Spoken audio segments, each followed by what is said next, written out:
Well, good morning from Lithuania, and good morning to you, Volker. Very Yeah. interesting topic today. Why don't you just sort of tell me a little bit what we've just said before we started?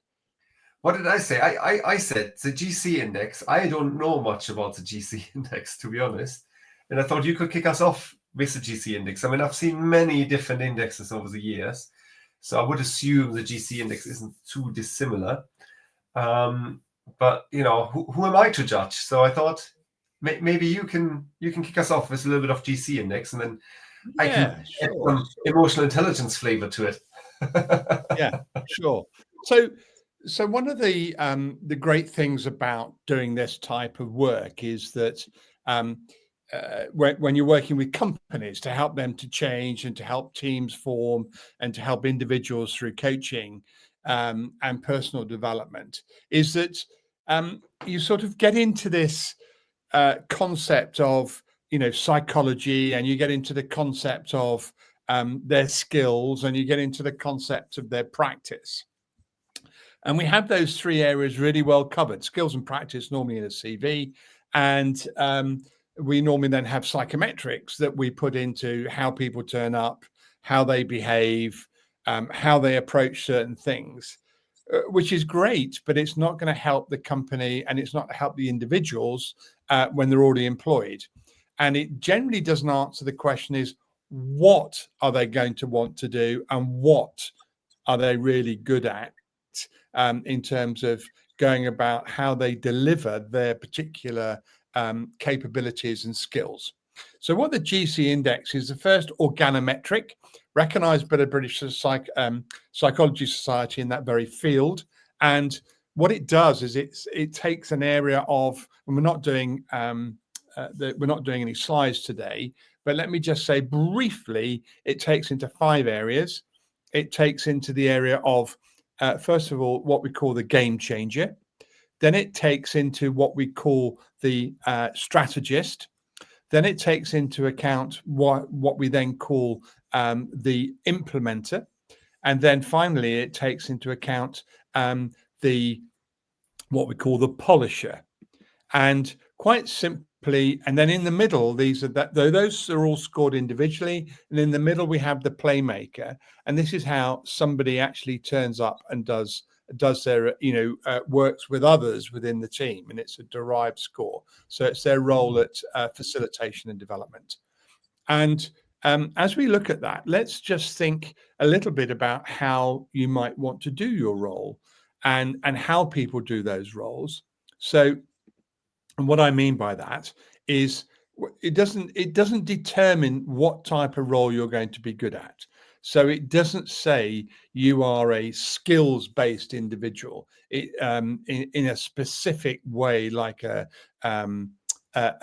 psychometric score might point you towards. What it does is it says, do you approach things from two axes, which is pragmatism, and that's where the strategist and implementer are, and do you approach it more from an obsessional perspective? So you're focused and you're really thinking about how you can constantly improve and change something.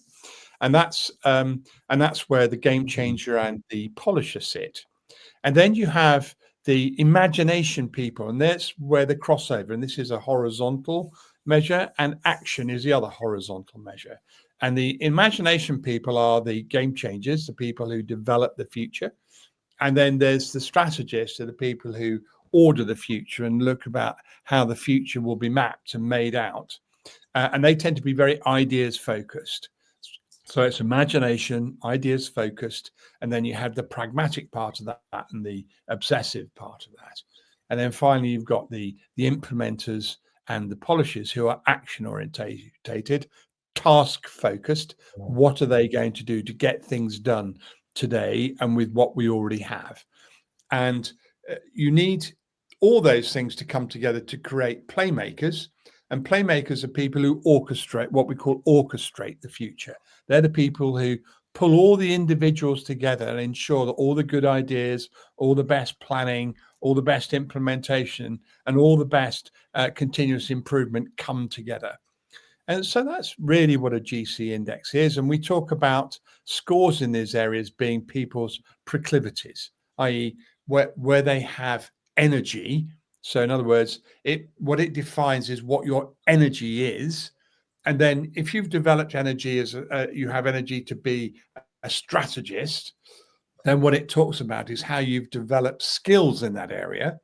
And you combine skills and your proclivity in that area to become that becomes your impact, your highest impact as a strategist. You enjoy thinking out and practicing what it is we're going to do to have the best impact in the area of future and planning. So that's really how it comes together. I suppose when we talk about it in relating to the EQ, this is most of all that answers a question that for me we don't ask enough and we don't answer enough, and that's because up till now we haven't had the tool. And that is one of, well, what is this individual going to do when they start working in this role? So it massively increases self-awareness because you yourself become aware of what motivates you, what is that is your proclivity. And then also it allows you to look at how you come across at others in terms of your demand. And then it allows you to also accept how others are going to interact on a project or a program. And then finally, it looks at things like, well, what are you motivated to do? If you have energy for this, if you have a proclivity for it, that means you're going to be motivated to do it. Well, absolutely. It means that you're going to spend time gaining skills, going to spend time understanding how best to deliver that part of that role. And that's, a motivational factor. And finally, you've got the two areas of empathy and self-control that go towards this. And self-control is particularly useful when you're able to look at why someone is diving into the detail, for example. Why are we still talking about, I thought we completed this project. Well, they are a polisher. They want to be continually improving what we do. And then you have empathy. And that is a way in which, as you know, because you're the person who's best at this, is how you start to tap into other people's proclivity. So the whole area of EQ and the whole area of GC index absolutely are streamlined to make individuals, teams, and organizations function better. Is that enough of an explanation for you? I think I'm all right now. So. You want me Go ahead. I should be on. No, I can hear you. Can you hear me okay? Yeah. Yes. If not, I can look at. No, you should hear me. You should hear me okay. If not, so that makes a lot of sense, right? So empathy, obviously, self-awareness, right? Two key elements of emotional intelligence. Whether you use the EQI model or if you use, the good old Daniel Goleman model, which simplifies it a little bit more. But it shows really, if I understand the GC index correctly, the GC index tells you where your energy goes, whilst EQ tells you how to manage your energy in that particular field, right? Yes. And the critical part of this for me is that we spend very little time understanding enough about what others, as well as yourself, but what others see as their role in life. What is their strength in life? And how do you relate to people rather than asking them, why are they the way they are, which is what a lot of psychometrics do? This really focuses in on what we call the organometric. In other words, well, this is what you want to do. This is what you become skilled at doing because this is where your proclivities sit, the GC index measure. And therefore, it allows everybody in the business to start looking at where these proclivities, if you like, where these impacts can be best applied to ensure that the company is its most effective and the individual is most effective and then the team is most effective. To give you one example, I've worked both in insurance and in betting and in gaming and in banking. And for example, you don't want to find that your the area of compliance is being managed by people who are driven by game changing. Their job is not to change compliance. Yeah. What you want people there to really focus in on, and that's where the majority of the impact is in areas of implementation, strategic planning. You need a plan, and you need also people to continuously improve what you're doing. And that all needs to be pulled together in a very cohesive way by playmakers. Now, that doesn't mean that you don't have people who are game changers and ideas creators, but you only need them for a very short period of time in the overall cycle of compliance. So that's what we try and help teams to pull together. Whereas if you're talking about new products in the financial area or new product, so if you're launching, we're launching Monzo, or we're launching Revolut, or we're launching another prepaid card, whatever it is that you've come up with, there you want the game changers. People who go, well, the way I'm using my Visa MasterCard is not the way I want to spend and use my money. I need a different way of doing it. And these people come up with those game-changing ideas, and therefore you need strategists and game changers to come together to develop what's the best way of both developing and delivering these products. And then you need people who are going to go ahead and implement, and then you need continuous improvement. But that's how it comes across. So when we go back to the analogy we did last time we spoke, right? It's a football field. I'm Yes. sure the listeners will remember the football field. It's a little bit like the GC index tells you which position you play, right? Where you strategically position your players, whilst EQ tells you how well you play with the others, right? How your position impacts yourself as a player, and then the relationship with the other players. Would that be a fair assumption to make? I think that is a significant part of how you can use these two tools together. That whole aspect that you're discussing, which is, it's not just what are the skills of the individual, but how do they want to deploy them?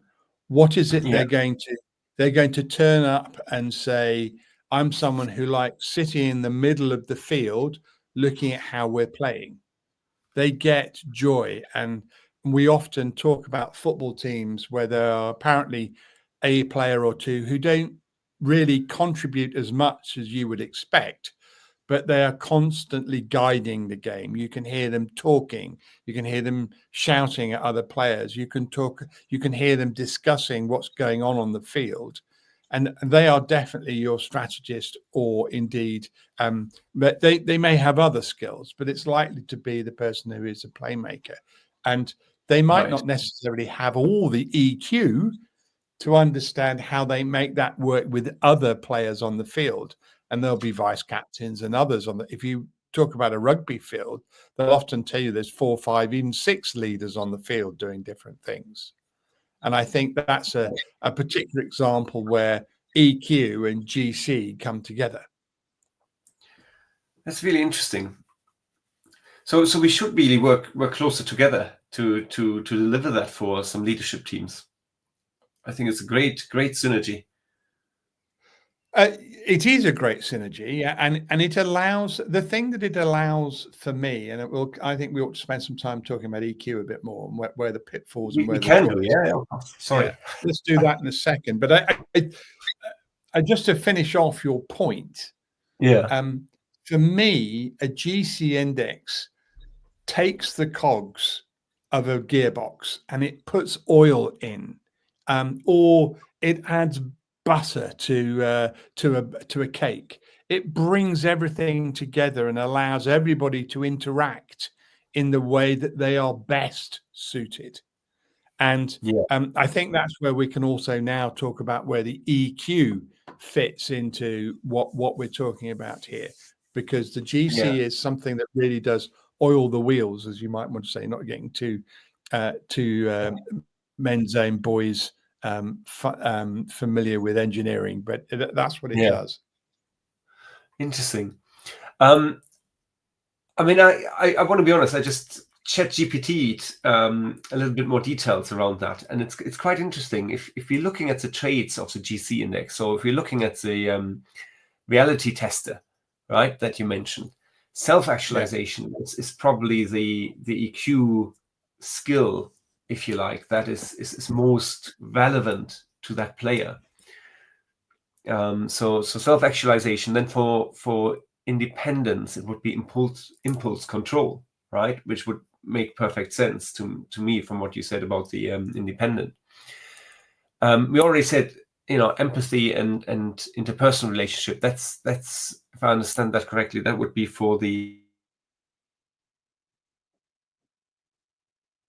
playmaker, right? Yes, I think that playmakers are more likely to play the orchestration role. So they're more likely to look at the introvert in the room and ask them whether they feel they've contributed enough, whether they feel that they have added everything they have to add to the conversation. Yeah. So then that would make sense. Well, it's the implementer. That would be problem solving and stress tolerance. The way I look at it, yes, there isn't a swap of one description to another. Okay. But an implementer, from an EQ perspective, in terms of being empathetic to them, you might be during a period of planning or a period of ideas creation. And you might have one or two people in the room who really are saying, can we just get on and do something now? Can we do that? They might even say, can we implement something, please? And what they're telling you from an emotional perspective is they have a very strong desire to get on and do. And being aware of that makeup, and them being aware that this is really where they want to have impact, where they have a proclivity, where they have their energy, then it allows them to take a step back and say, okay, no, I understand why I feel like the way I feel at the moment. Right. Okay.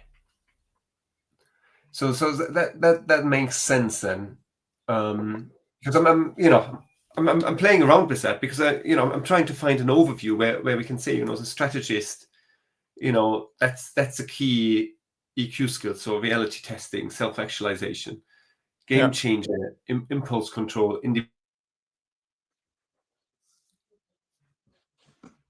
which we have with the 15 subsets of which we introduced, a couple sessions ago, and really can say, okay, these are the key skills for each individual, right? So the playmakers, as I just said, right, empathy, interpersonal relationships are key, right, because they're bringing everything together. And so you can.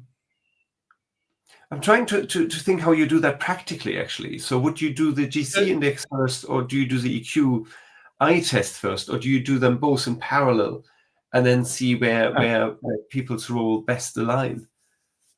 That's a bit like where's the best place to start on your journey around a circle? And the answer is always, well, start from where you are, because you're going to come back to where you started. And for me, I think what you've identified is that why don't you start where you are, where you have traction, where you have credibility, where you have desire, where you have a wish, an intent, all these nice positive adjectives, and just start. So if somebody's had an EQ evaluation and found it very useful, why are they not talking about it to the rest of the team? Why are they not discussing? I particularly like empathy when you first start, and so I always enjoy hearing somebody tell a personal story that allows other people to empathize with them.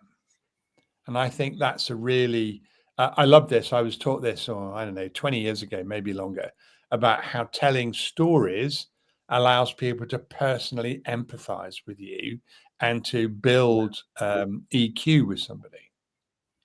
So for me, it's not a case of what comes first. It's a case of why we need, I would say this, why we need professional practitioners like ourselves to ensure that a company and individuals get the most out of where they start their journey, and they don't go too far on one part of the journey without accepting that they need to pull in other parts to make it a whole story, make it a widely accepted experience. Yes, I mean, storytelling and empathy, right? It's, people love personal stories. I guess that's what it is, right? They like to connect, whether it's a hero's journey or not, right? We all like to hear about other people's experience, because there's something we can connect to, and that's what empathy really is, right? And yeah, so that's why storytelling really works, and that's why storytelling for leaders, if leaders tell a good story, people empathize with them, right? They connect stronger with them. So I have a very good personal story. When I first there was an executive chairman of a company, and we'll leave it at that, no more descriptor. And this individual was without doubt very strong in their empathy capability, their ability to deliver to a client what the client needed, what the client hadn't thought about and needed persuading of. They're in a particular area of, should we just say, agency, right? And they were really very good at this. I mean, phenomenally good, world class. I mean, I could name some of their clients, and these are big names, world class organizations. And this is, relatively speaking, a small company. And we sat down and did the GC index together. And I had an experience in the past that I couldn't really explain to him. And that experience was, we'd done something called the Marshmallow Tower test. And I'd said, I don't know whether you've ever built a marshmallow tower with spaghetti and string and tape, but it's a really interesting team building exercise for many reasons. Anyway, he had to leave the meeting and had come back with only 3 minutes of the 17 minutes left, and had started dissecting his team's work on building a tower. Yeah. And when we did the GC index, he came up as a massive polisher. And I went, really? Yes. I mean, he has skills he's very driven by his implementer and strategist, right? But he's a very strong polisher. And the light went on, and he suddenly went, that's what you talked about. And it did for me too. That's what you meant when I came back into the room and started. I said, yes. All you wanted to do was to polish and continuously improve. And that overtook your logical piece. That is, it's done. It's finished.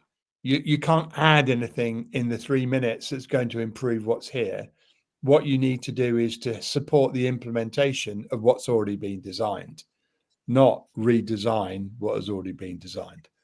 And it was a fascinating, fantastic experience, because it just, and he to this day still says to me, that was a remarkable reveal. And he has told other people to take the GC index because it was so revealing for him. He said, you need to do this because it'll show you where your driving impact, where you want to have your energy put into, where it completely bleeds across your empathy and it completely bleeds across your EQ, because that desire suddenly, the things that you want to do suddenly means that you're not self-aware. It means that you're not it being in self-control. You're not empathizing. Your social skills are taking a battering because you have this massive energy impact to want to drive this forward. Interesting.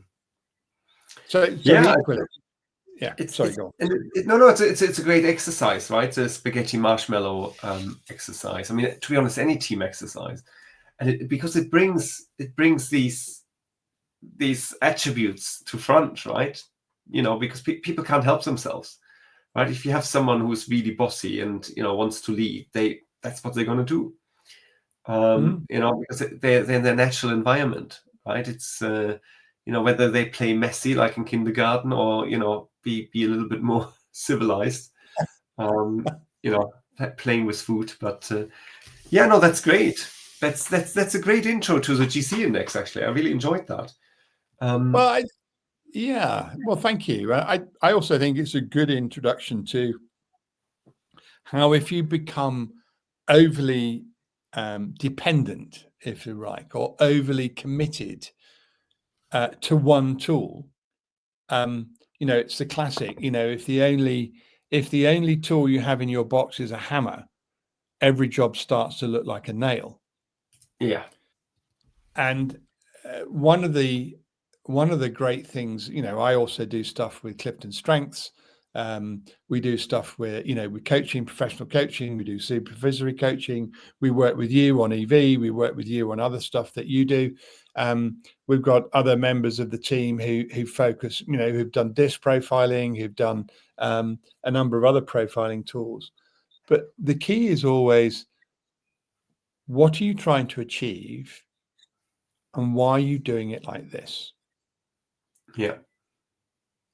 And we used to have a phrase, well, we still probably do have a phrase in Agile, seeking the value.